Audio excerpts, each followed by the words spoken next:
सांबा शिवाजी महाराज तो शेर का छावा थे। औरंगजेब क्रूर था, जालिम था, हिंदुओं पे जुल्म करने वाला था और हिंदू विनाशक था, जो कि मंदिर को तोड़ता था। न जाने किस किस प्रकार का इमेज लोगों के दिमाग में क्रिएट किया जा रहा है औरंगजेब को लेकर के। लेकिन औरंगजेब ने हिंदू लोगों के लिए क्या क्या किया ये कोई नहीं बताता। उसने कितने मंदिरों को दान किया, उसके साथ जो हिंदू सेना नायक वो खुश थे नहीं खुश थे, इस बात की जानकारी उन्हें नहीं लेना, क्योंकि उनका जो ब्रेन वॉश है वो सोशल मीडिया या हमारे देश के नेता या व्हाट्सएप यूनिवर्सिटी, इस चीज को उसे कोई नहीं बताएगा, क्योंकि उनका इससे दुकान बंद हो जाएगा।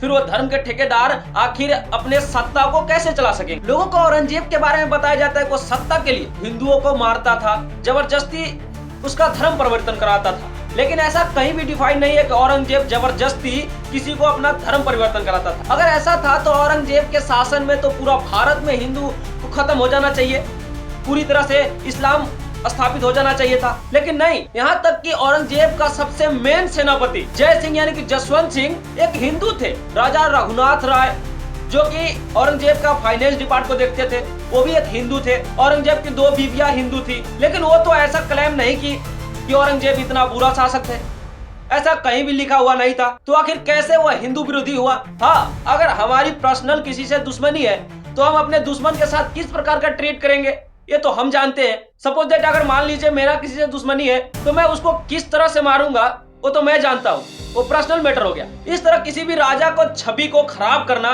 ये हमारे हिसाब से सही नहीं है। मराठाओं का छत्रपति शिवाजी महाराज वो भी एक बड़े ही महान शासक थे।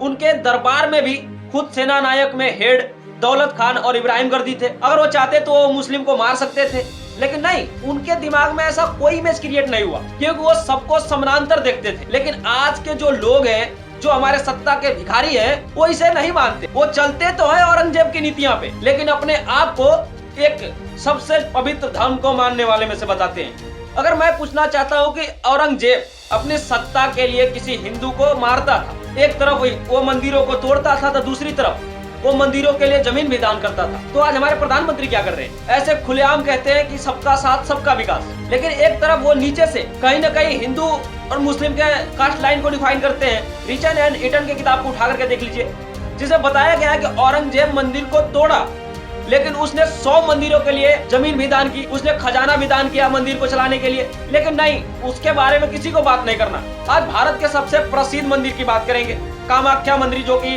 असम में है, क्या उसके चलाने के लिए वो भूमि दान नहीं किया था? उज्जैन के महाकाल मंदिर को चलाने के लिए खजाना कौन दिया? कृष्ण के वृंदावन मंदिर के लिए उसने भूमि दान किए। वो इसके बारे में कोई नहीं बताएगा। ये जरूर बताएगा कि वो मंदिर तोड़ता था, यहाँ हिंदुओं पे जुल्म करता था, उसने संभाजी महाराज को ऐसे मारा, शिवाजी महाराज को ऐसे मारा। अरे भाई, किसी की पर्सनल दुश्मनी है।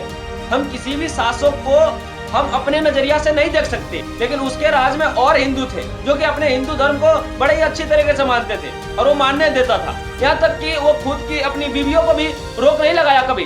अब जगह जगह पे जैसे कुतुब मीनार को लेकर के चर्चा चलती है, काशी मंदिर को लेकर के चर्चा चलती है। शायद हो सकता है कि वो पैरेलल सरकार चलाने की कोशिश कर रहा हो, वो ऐसा शासक बनना चाह रहा था जो कि सबके लिए सेम हो, इसलिए ऐसा कोई डिजाइन बना दिया कि चलो भाई ये दोनों के लिए हो गई। लेकिन नहीं, आज के लोगों को इससे कोई मतलब नहीं है। बस मानना यह है कि तोड़ा गया था। अरे तोड़ा गया था तो उसके बदले में कुछ दिया भी तो गया था, ये तो कोई नहीं जानना चाहता। इसलिए आप व्हाट्सएप यूनिवर्सिटी से बच के रहें और बड़े बड़े धर्म के ठेकेदारों से बच के रहें।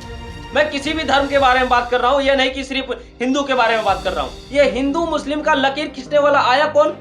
वो थे ब्रिटिश शासक जेम्स मिल, जिसने कहा कि यहाँ पे पहले हिंदू का राज था, फिर मुस्लिम का राज था और फिर आया ब्रिटिश का राज। उसने अपने आप को जाति में नहीं बताया, जबकि वो क्रिश्चियन था। ये नहीं कहा कि क्रिश्चियन का राज आया। ब्रिटिश शासक किया तो कोई प्रॉब्लम नहीं, मुगल शासक किया तो प्रॉब्लम। अब बहुत सारे लोग सोशल मीडिया पर लिख रहे हैं कि हमें संभाजी महाराज के बारे में क्यों नहीं पढ़ाया गया, औरंगजेब के बारे में, ऐसे जालिम के बारे में क्यों पढ़ाया गया। भाई, उसने देश के लिए ऐसा काम किया था, वो देश को टॉप जीडीपी में लेके गया, जो कि 25% था उस समय के चाइना और यूरोप के मुकाबले बहुत ज्यादा, जो कि आज तक किसी भी कार्यकाल में इतना नहीं गया है। तो औरंगजेब अपने देश के लिए भी काम करता था। और एक चीज और बता देता हूँ कि औरंगजेब कभी भी हराम कमाई नहीं खाता था, वो अपनी मेहनत की कमाई खाता था। अक्सर किसी भी फिल्म में अगर आपको औरंगजेब का किरदार दिखाया गया होगा तो औरंगजेब टोपी बुनते नजर आ रहे होंगे, नहीं तो कुछ लिखते नजर आ रहे होंगे। वो चाहे तो टोपी बेच करके अपना पैसा कमाते थे या तो कुरान शरीफ को लिख करके अपने हाथों से बेच करके उसी से पैसा कमाते थे। यहाँ तक कि औरंगजेब जब मरे तो उन्होंने पहले ही कह दिया था कि हमें हलाल की कमाई से हमारे कब्र को बनाया जाएगा, और ऐसा ही हुआ। मात्र उसके पास 14 रुपए 12 पैसे थे और उसी में उसका मकबरा तैयार किया गया, जो कि अभी मुंबई में है। तो आप इस शासक को इतना गलत कैसे कह सकते, जिसने इतने बड़े बड़े मंदिरों के लिए दान दिया। हम मानते हैं कि उसने मंदिर तोड़े, लेकिन आप सारी अच्छाइयों को भूल करके सिर्फ बुराइयों की चर्चा करेंगे, ये अच्छी बात नहीं है ना। कि आप संभाजी महाराज के बारे में पढ़ो, छत्रपति शिवाजी महाराज के बारे में पढ़ो, सबके बारे में पढ़ो, पढ़ना चाहिए, लेकिन किसी के बारे में गलत अफवाहें फैलाना यह गलत बात है ना। औरंगजेब अगर इतना बुरा शासक था तो उसने सती प्रथा पर रोक क्यों लगाया, शराब पीने से रोक क्यों लगाया, यहाँ तक कि रामचरितमानस और महाभारत जैसी ग्रंथों को फारसी में लिख करके लोगों के सामने पेश क्यों किया। वो चाहता तो इसे मिटाने की कोशिश भी कर सकता, लेकिन नहीं, उसने दुनिया के सामने एक अलग लैंग्वेज में इसको ट्रांसलेट किया। कहीं ना कहीं उसका एक मनोबल था कि वो पूरी देश पे राज करे, लेकिन इसका अर्थ ये नहीं है कि वो किसी भी हिंदू का विरोधी था। आप सबों को क्या कहना है, आप कमेंट सेक्शन में जरूर कहें।